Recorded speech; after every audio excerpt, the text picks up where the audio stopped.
So what am I here about today? I'm here about the greening of business, this huge trend, massive force moving through society. And I wanted to start with just a little bit of history. How do companies think about the environment? How have they thought about it for 20, 30 years? This precious environment of yours is expensive to maintain. I think that's the typical attitude. And a lot of people, if we did the secret vote, that would be a good secret vote question. Do you basically agree with this? And I don't think people should be embarrassed. It's been the sense that environment is expensive. It's about compliance, maybe something beyond that at times, but it's mostly an expense. This is actually an improvement in a lot of ways over where we were 30, 40 years ago. Security, there's a tree in my office. This is one of my favorite cartoons. The idea that the environment is an invader. I mean, it really has nothing to do with business, and certainly has nothing to do with the upside and competitive advantage. But that's changing right now, and changing fast. And change is a big theme of my talks and the work that I do. This is a quote from Charles Darwin, 150 years ago. It's not the strong or the smart that survive, but those who can respond to change. And we're changing very fast right now. The very planet is changing faster than we ever thought possible.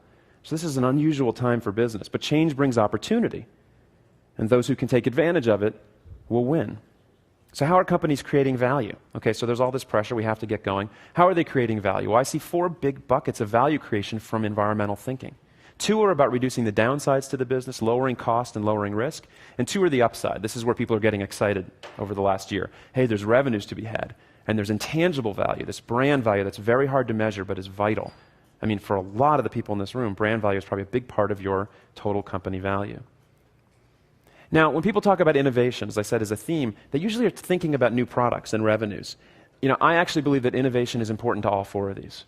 That a company like 3M that has been cutting costs using eco-efficiency for 30 plus years, that's innovative, to keep finding ways to cut costs. So let me turn to the branding side. Now, this is my favorite story here is about eco-imagination. Everyone's seen these ads over the last couple years. They have dancing elephants and sexy coal miners, and they're pitching their green. Now, this is a revenue story. They're obviously trying to sell more product. But why do I think of this as a brand story? Well, this is a typical kind of ad that they've run. And it shows a jet engine, okay? Now, let me show you a list of everybody who can buy a jet engine. This is all of them. Do you have your pens out? Did you get that? So, you make a new jet engine, you call up Bob and Pierre, and you say, we've got a jet engine, it's better. Why do you need an ad in Time magazine? Why do you need a TV ad? The other thing they pitch is locomotive engines, which probably 4 people buy. You know, why? Well, it's for building the brand, so that when we go into Walmart and we're picking a CFL bulb off the shelf, we're going to pick the GE one. Because let's face it, brand building is about driving revenues, right? I mean, it's not building brand for the heck of it. You're building it for value. So this is a brand story. The other thing that companies do that I find really fun is they set big targets, fun targets. Sometimes it's zero waste, which is not very sexy, but you get it.